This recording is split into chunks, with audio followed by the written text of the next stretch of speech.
Hello everyone, welcome back to Doom Productions, home of the No Budget Film School.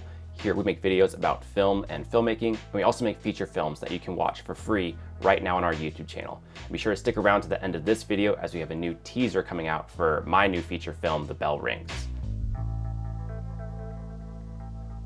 Over the past year here at Doom Productions, we've been trying really hard to find new ways to make our movies look better, more cinematic, more immersive, and just overall cooler for you guys to enjoy.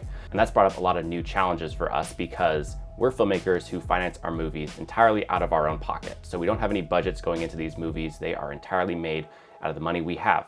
And that means when it comes to locations, we usually are filming the same places that we know we have access to. And we've been doing this for almost a decade now, so that means a lot of the places we film at, we've filmed at time and time again. So what we've been trying to do here is find new ways to bring cool locations to us. The first solution that we've been trying to do is use green screen. Green screen is a tried and true method that filmmakers use, and we've had a lot of success with it. The problem with green screen is even though it can give you good results, it's also very finicky. If your lighting isn't good, if the green screen has a bunch of wrinkles on it, any number of things can cause your effects to just not look good. We've done that, we've tried green screen, and we still continue to use green screen, but we feel like there's a better solution out there for us. So what other options do we have?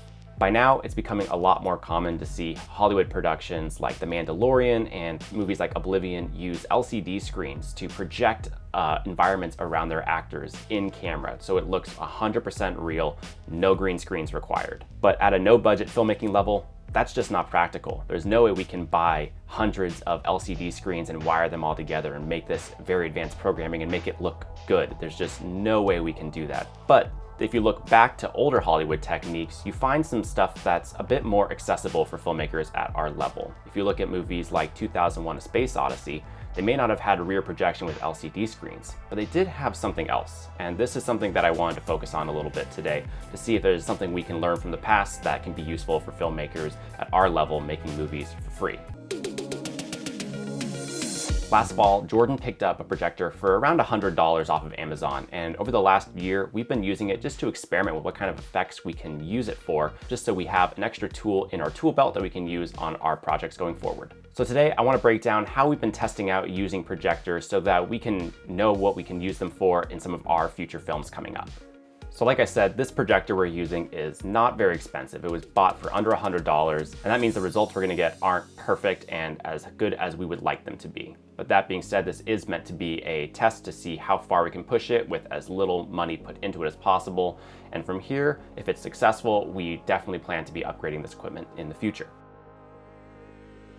So my first step was just hooking up my laptop to the projector and finding a good background that I felt like I could replicate the lighting for.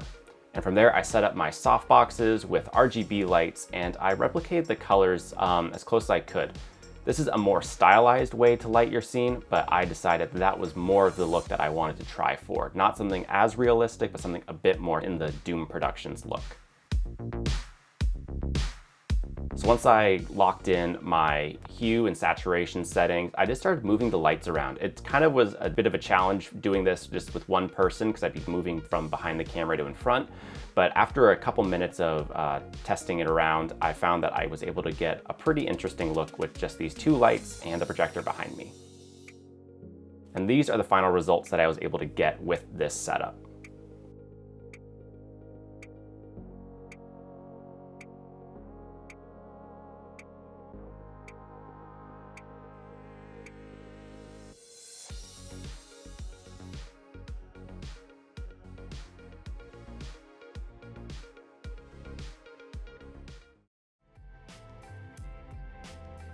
Now personally, I think these turned out pretty good. They definitely show that there's some more stuff that we can try out with this effect, and I think that with a bit more time and a bit more effort, you could really go a long way with this effect. But that being said, there are definitely some things that I would like to do better and I think could improve. Firstly, having a white backdrop. Any amount of light in this room really drowns out the projector, so filming in a dark space and trying to keep your light sources pointing away from the projector is going to help make it look a bit more realistic. Another thing is if I spent more time on the lighting, I could definitely get a more realistic look. I have this extra shot here of me trying to do a bit more of a normal lighting situation, but I think it just didn't come together because I didn't have enough time to really hone in what made that shot look real. And lastly, I think having a projector that's a short throw projector that could set on the floor instead of being up on a table would give you just more room to play around with. It's very limiting and you have to kind of shoot on a tight focal length to make this projector setup that I was doing work well. So if you want to get those wider shots or have, you know, most of your actor's body in the shot, you're gonna have to do a lot more work to make these angles look real and natural. If you had a full big like cyc wall, you might be able to get away with a bit more, but how I was doing it, this is just the best that I could do with the lenses and the projector that I had on hand. But overall, this is something that I think we'll definitely be doing more of.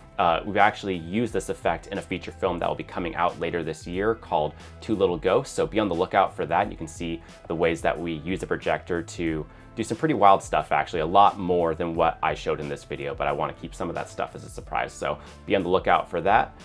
If you want to find more videos with tips and tricks on filmmaking, this is the place to be, so be sure to subscribe and like for more videos, and watch our feature films in the meantime. We have a whole playlist of feature films that we've made and also films that we've gotten to be in over the last couple years, so check those out and subscribe as we have more feature films coming out later this year.